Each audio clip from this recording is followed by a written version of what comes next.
noite. Para isto vou aqui dizer uma coisa ou duas, que é o André, às vezes as pessoas pensam que é um durão e sei lá, que não tem sentimentos. No dia em que eu publiquei este livro, passa publicidade, o André ligou-me, mandou-me uma mensagem a dizer parabéns, isto é um livro sobre a amizade. Eu penso que quando fizer um terceiro livro vou falar do André Ventura. Podem bater palmas.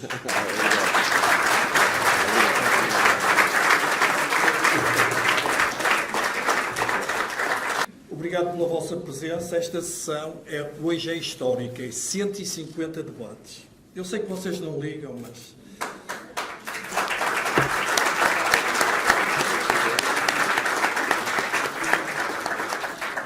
Hoje é um dia também especial, é o dia 31 de janeiro, houve uma revolta, foi o primeiro movimento revolucionário que teve por objetivo a implantação do regime republicano. Isto se calhar também tem a ver contigo. Do Porto. O André Ventura, outra coisa que tem, que eu gosto, honra a palavra. Ora, vamos lá ver se eu resumo isto. Eu pedi-lhe para ele vir na primeira volta, ele disse-me que ia fazer tudo para vir, não pôde.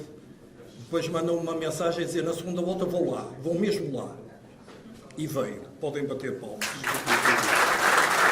Eu não tenho mais nada para dizer. Agora, combinei com o André Ventura que ele falaria de entrada pouquíssimo. Eu tenho aqui várias perguntas. Há aqui gente que está aqui a primeira vez, tem que entrar com calma. Muito boa noite a todos. Antes de mais, um agradecimento ao clube por me receber novamente. Um agradecimento também, Joaquim, por me receber novamente e ao clube todo e àqueles que costumam estar. Saudar mais uma vez, é a minha terceira vez aqui, conforme foi dito, e eu gosto de estar em sítios onde se preza o pensamento, o debate, o mostrarmos em que é que pensamos diferente e o que é que somos diferentes. Foi por isso que aceitei estar aqui novamente, porque acho que, enfim, mesmo em momentos difíceis, nós estamos a atravessar um momento difícil no país, neste momento, e a par disso estamos no meio de uma campanha para a segunda volta das presidenciais, às vezes as coisas cruzam-se brutalmente. Eu acho que no meio de tudo isto fazia falta reflexão, pensamento e diálogo. Políticos nos últimos anos fecharam-se nas suas redomas e deixaram de falar sobre os problemas reais das pessoas. Nos últimos dias, há pessoas que me têm criticado por ter estado, e por ter estado ainda hoje, nos territórios afetados pelos problemas, quer economicamente, quer pessoalmente, quer politicamente. Eu fiz sempre assim da minha vida política, nos incêndios, na Covid-19, nas cheias, e procurei agora voltar a fazer. Eu acredito que um político deve ser uma pessoa de proximidade. Há duas dimensões da política que eu acho que são essenciais. Uma é da proximidade, e eu não vou deixar de fazer isto, mesmo que me critiquem todos. Eu acho que nós temos de estar ao lado das populações mesmo que sofrem. Quando fores poder? Sempre. Está combinado. Está combinado e está prometido, é um compromisso. Mas também estar aqui, porque acho que nós há momentos em que temos que superar um bocadinho o dia-a-dia e refletir sobre aquilo que queremos para o futuro. E nada como o Clube dos Pensadores, para refletir sobre o que queremos para o futuro. E agora estou disponível para as vossas perguntas.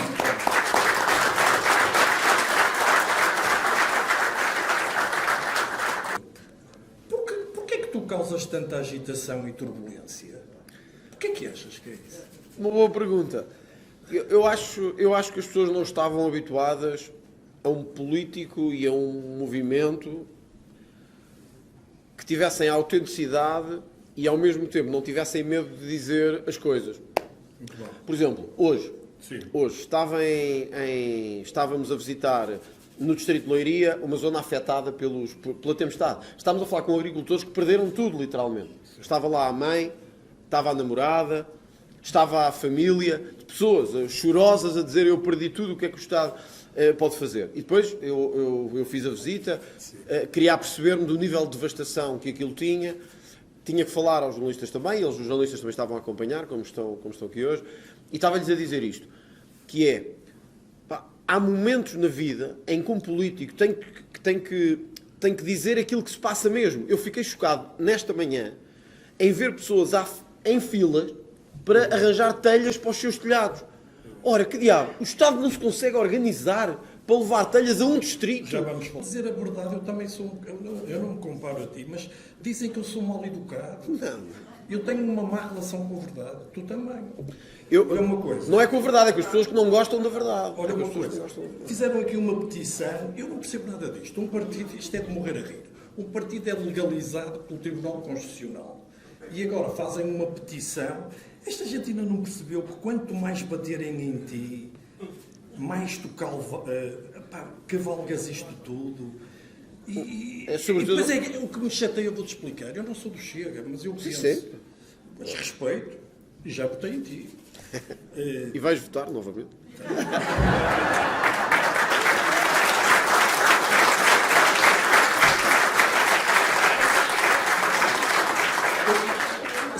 Eu chateia-me este apego exagerado em relação ao Chega e esta tentativa de superioridade moral irrita-me. E, portanto, o que é que tu tens a dizer desta petição? Não vale a pena dizer nada? Ou queres dizer Não, eu acho que é dizer...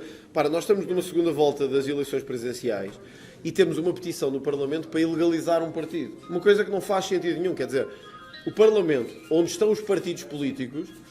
O Parlamento, onde estão os partidos políticos... Tudo bem? Está bom? Não se importam, desculpa, não se importam de pôr o telemóvel em silêncio, por favor. O Parlamento, onde estão os partidos políticos, querem ilegalizar o seu opositor, que também é um partido político. Isto foi levado ao Parlamento e foi aceito para discussão no Parlamento. É uma coisa que me mete imensa confusão. Tu começaste com um deputado, agora são 60, com a possibilidade de progressão. Eu acho isto incrível. O que é que achas que o Chega tem em relação aos outros partidos e que os outros partidos perderam, os partidos tradicionais? Sabes, eu acho que é um bocadinho isso que eu estava a dizer no início em relação à autenticidade. O Chega, como todos os partidos, eu hoje estou aqui na qualidade de candidato presidencial, mas eu sou presidente do Chega.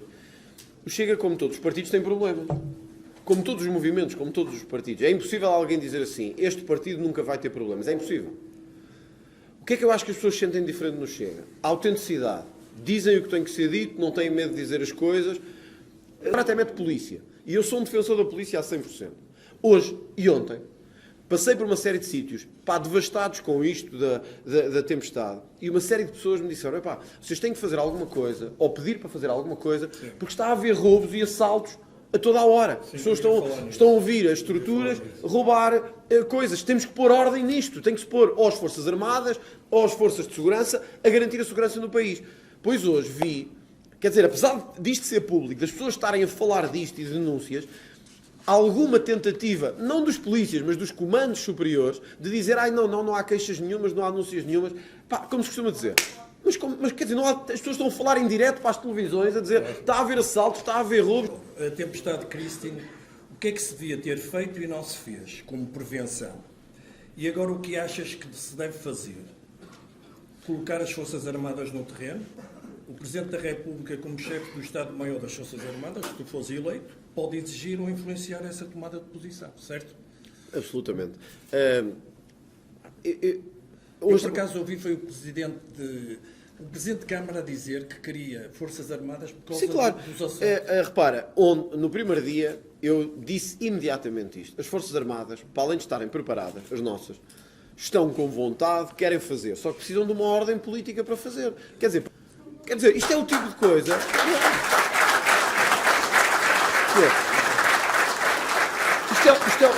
Isto é o tipo de coisa absolutamente absurda. Quer dizer, ninguém está aqui contra ajudar quando podemos ajudar outros países. Agora, nós temos umas Forças Armadas, as pessoas queixam-se de falta de segurança, de que as lojas estão a ser assaltadas, que as suas casas estão a ser assaltadas, e temos Forças Armadas preparadas. Enviamos-nos para outro país em vez de estarem a ajudar no país a que pertencem e no país que lhes paga as estruturas. Quer dizer, este é o tipo de coisa... Mas olha uma coisa, achas que o estado de calamidade deveria subir? Eu estive a ver, há dois tipos, há o de emergência, mas isso tirava mais direitos, não é? Ou o estado de sítio. Achas que devia inovar o nível ou melhorar o que se está a fazer? Eu acho que, sobretudo, nós devíamos ter feito uma prevenção. Repare, é muito fácil agora dizer assim. A prevenção devia ter sido diferente. Mas eu quero chamar a atenção para isto. Sim. Nós tivemos um apagão há uns meses atrás, em que ficámos sem comunicações e ficámos com dificuldades em articular coisas. Não aprendemos nada. Foi em abril do do ano passado. Nós tivemos incêndios em 25, em 24 e já nem vou aos de mais atrás. Gastámos, atentem neste número, nós gastámos 700 milhões de euros no Ciresp desde a sua origem. 700 milhões. 700 milhões. Como é que hoje a polícia esteve sem comunicação? Como é que hoje se soube que a polícia esteve sem comunicações que o Ciresp falhou? Isto das duas, uma, ou é incompetência ou é corrupção. E nós, quer num caso ou no outro, temos que acabar com isto. Temos que pôr isto em ordem, não é? Desculpa, se calhar as duas coisas. Se calhar as duas coisas. O mais provável é que este pedido à Europa pode ser bom ou não? Quer dizer, ele veio à tarde, porque nós já nos incêndios tivemos a mesma coisa. O Primeiro-Ministro ficou a olhar para o lado e a descansar enquanto o país estava a arder. E quando fomos fazer o pedido dos Canadair, é verdade, isto é chato dizer, mas é verdade. E que temos um governo que está sempre a ponderar tudo, mas depois não faz nada. Ontem, a responsável da Proteção Civil Europeia disse: eu não recebi nenhum pedido de ajuda. Isto é inaceitável. Nós temos que começar a ser exigentes com quem lidera o Estado. Vais ver que a culpa vai morrer solta. Como sempre, infelizmente é assim. Mas quer dizer... Olha uma coisa, eu vou já isso. É verdade. Eu até gosto do Sérgio Sousa Pinto, às vezes diz umas coisas acertadas. Ele disse que não queria ser deputado, mas depois eu fui ver, tem uma subvenção vitalícia, portanto ele pode viver. Ele diz assim, ele tem subvenção vitalícia? Tenho a certeza absoluta. Não sabia? Claro que sabia. Não sabia mesmo. Porquê? Por ter sido deputado mais de 8 anos. Sim. Não é... Ora bem, ele diz que os tipos do Chega são atrasados mentais. O que é que ele achará do eleitorado do PS? Adiantados mentais? Talvez.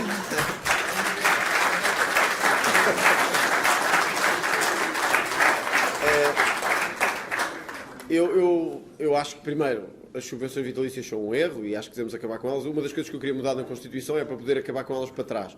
Reconheço que isto tem questões jurídicas, mas quer dizer, eu vi... Alguns vão dizer que isto é populismo. Eu não aceito neste país que o Armando Vara esteja a receber 4.000 euros de subvenção vitalícia e haja pessoas a receber 300 euros de pensão. Isto para mim é inaceitável. Mas o Armando Vara é uma ou é duas pensões? Duas, porque recebe por ter sido deputado e outro por ter sido ministro. Eu não sabia disso. Eu também não, mas vi nas notícias isto passar há pouco tempo. A tal arrogância que o Partido Socialista muitas vezes tem, que é tratar os eleitores como atrasados mentais e como pessoas de segunda. Ora, nós já demos nas legislativas a resposta, nem por acaso estou da segunda volta com o socialista também, se calhar ele também vai ter resposta no dia 8 de fevereiro. O que me chateia em relação a ti é que eu sou do tempo do Partido Comunista que comia criancinhas ao pequeno almoço. E agora tenho a mania que tu também comes. Diz-me uma coisa. Nem ao pequeno almoço, nem fora. Diz-me uma coisa. Diz-me aqui na frente, és democrata ou não és? Absolutamente democrata. Aliás, se não fosse democrata, não estava aqui a ouvir perguntas e a sujeitar mais perguntas. Na segunda volta, eu tenho acesso direto às pessoas, não uso intermediários para ter aqui pessoas do clube. Não vale a pena, assessor, não respeito muito o trabalho, tem que ser assim. E com ele é fácil. Mandei uma mensagem ao seguro, não me respondeu. Mandei uma mensagem... Está escrito, eu tenho isso. Mandei uma mensagem ao Ventura, respondeu. Portanto, não sei. Eu acho que, sobretudo, a democracia se faz com debate de ideias também. Custa-me muito ver... Olha uma coisa. Deixa-me só ver isto, porque eu acho que é importante as pessoas perceberem isto. Custa-me muito ver uma campanha baseada... Olha, até os jornalistas que geralmente... Até os jornalistas se queixam que o António José Seguro está a fazer uma campanha paralela. Mas não é por acaso que ele está a fazer a campanha paralela. É porque o António José Seguro não quer dizer nada até chegar ao dia das eleições. O ideal é ficar calado para ninguém saber o que é que ele pensa. Porque as pessoas, na verdade, sabem o que é que o André Ventura pensa. E o que ele conta é isto. Os que não concordam com o André Ventura vão sair para votar. E o que é que eu penso sobre as coisas? Não penso nada. Vou tentar agradar a toda a gente. A política não se faz com agradar a toda a gente. A política deve-se fazer de debate e deve-se fazer de debate de ideias. Políticos que não têm coragem ficam em casa, não se candidatam aos cargos da nação, ficam em casa e não fazem nada.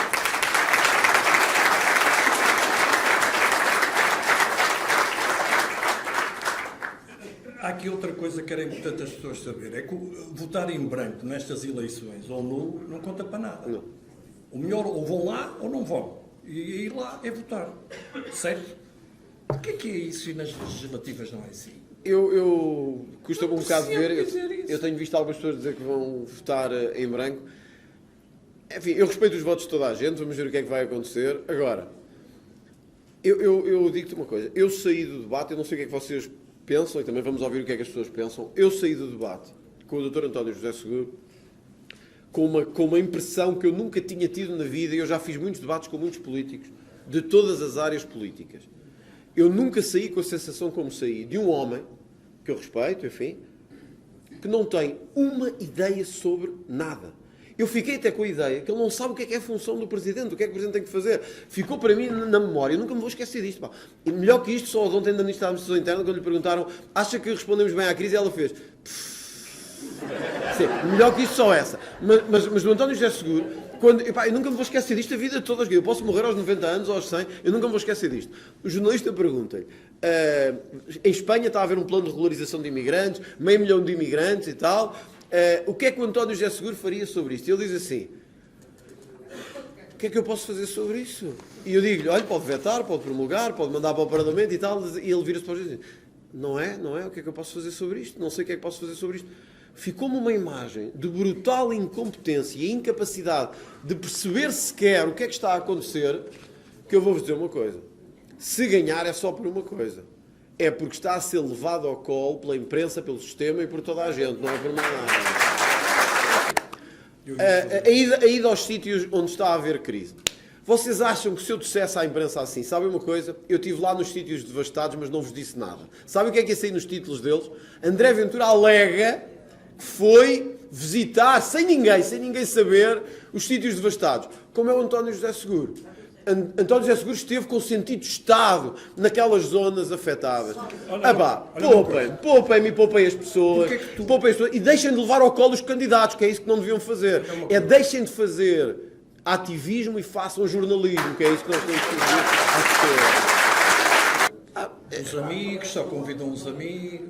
Olha, Joaquim, hoje o outro candidato disse assim, perguntaram-lhe, vai distribuir alimentos como ao seu adversário? E ele disse assim, eu não sei o que é isso, distribuir alimentos, essa coisa para o povo e para a plebe, eu cá não faço isso. Alguém aqui tem dúvidas que se o André Ventura dissesse, eu não sei o que é isso, distribuir alimentos, era aquilo que eles fazem naqueles Instagrams e coisas, que tem pouca gente, mas mesmo assim eles metem lá, tem lá assim a dizer, André Ventura diz que não sabe o que é distribuir comida. Viram isto do António José Seguro? Não. Meus caros, nós temos que denunciar isto. Isto não é jornalismo, é ativismo político. E nós temos que derrotar o ativismo político em Portugal. É puro ativismo político. Porque se fosse eu, estava em todo o lado, ao mesmo tempo. É uma coisa impressionante. Altera-se tantas leis, porque é que não dá jeito? Porque tu ganhas nesses lugares? Isto tem que ver com isto. O PS e o PSD sabem que as pessoas que foram para fora do país, que vivem lá fora, foram embora precisamente porque querem fugir ao sistema que eles criaram. Ao sistema de pobreza, os jovens estão a sair embora porquê? Porque depois destes governos de PS e PSD não têm condições de cá estar. Então como é que achas que se pode resolver isso? Até ontem estive numa entrevista à TVI e perguntava, bem, mas como é que acha que as pessoas na Venezuela, nos Estados Unidos, no Brasil, lidam com o facto de você dizer que o Lula é um ladrão e que o Maduro devia ser preso e tal? Vão ver os resultados nesses países e vejam que eu ganhei em todos eles. Ganhei na Venezuela, ganhei nos Estados Unidos, ganhei no Brasil. Porquê? Porque as pessoas sabem o que é viver debaixo do socialismo e não querem voltar a isso. Eu ontem vi um homem nas redes sociais, eu fiquei mesmo perturbado com isto, tal a lavagem cerebral que as pessoas levaram em Portugal. Vi um homem, por causa da tempestade, a chorar, mas genuinamente o homem não estava a mentir, era mesmo o que ele acreditava.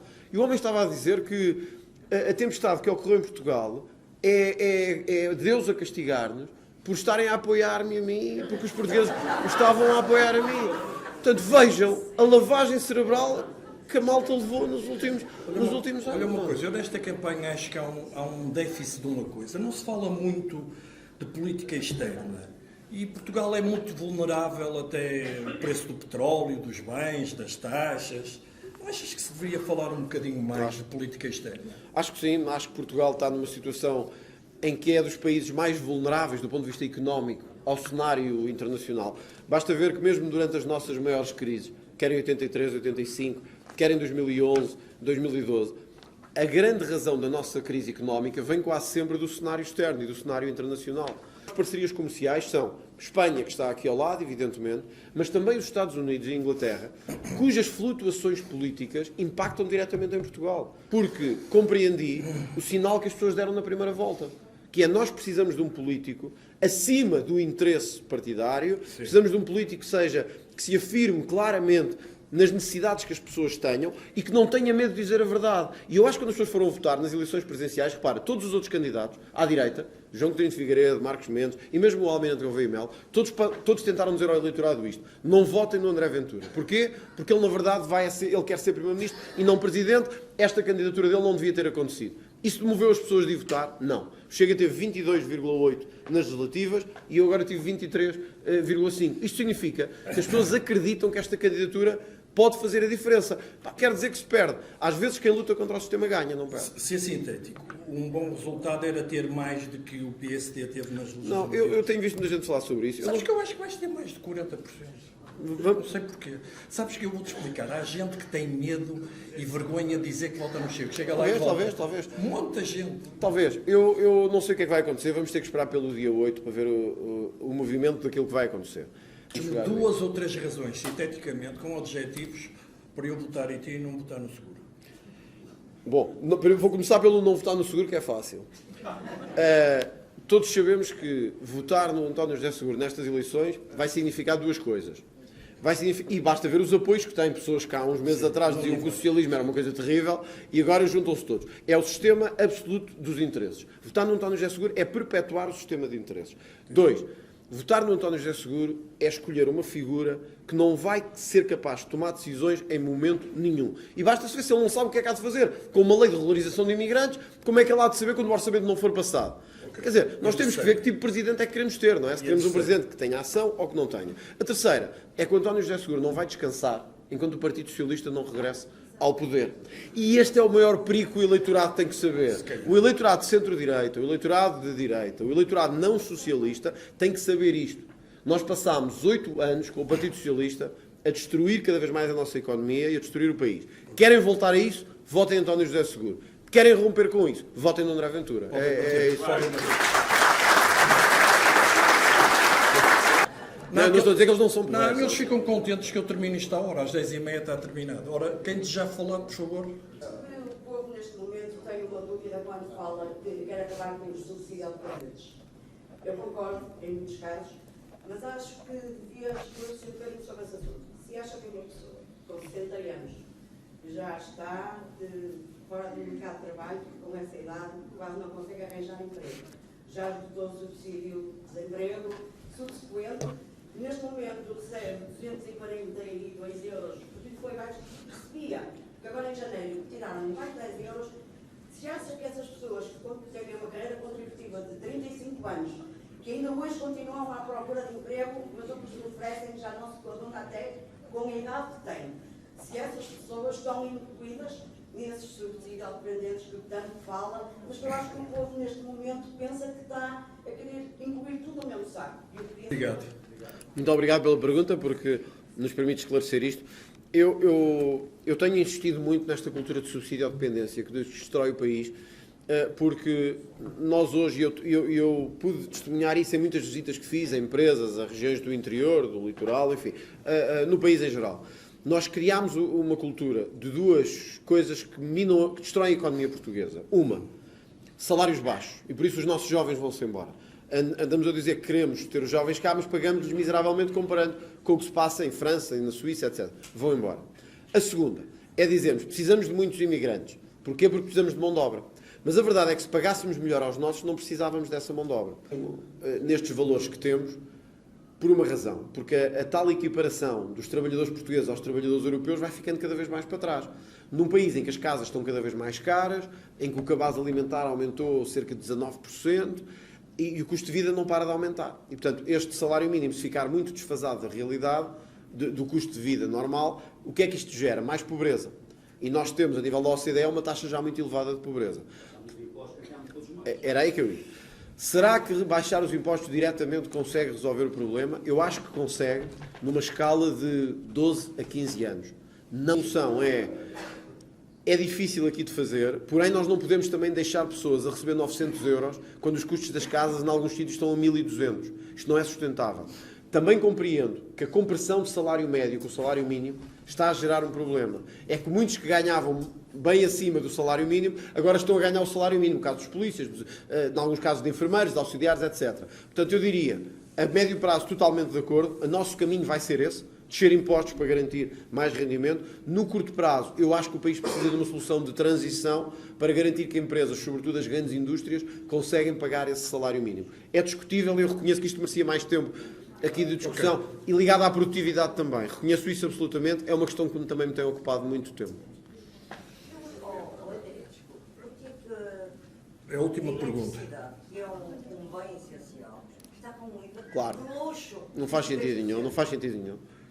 Não faz sentido nenhum. Nós já procurámos 3 vezes baixar o IVA da eletricidade no Parlamento, porque, por isso é que eu estava a dizer ali, ouça, por isso é que eu estava a dizer ali nesta resposta. Às vezes nós pensamos assim, IRS e IRC, grandes dramas da economia portuguesa. O nosso cancro são os impostos indiretos, as taxas e as tributações indiretas. Agradeço-te imenso vir cá. Peço desculpa às pessoas. Eu sei, mas eu tenho que terminar que isto tem horas. Peço desculpa. Se falares para a imprensa, pode ser aqui. Não sei se a imprensa quer falar ou vai falar no fim. Tá?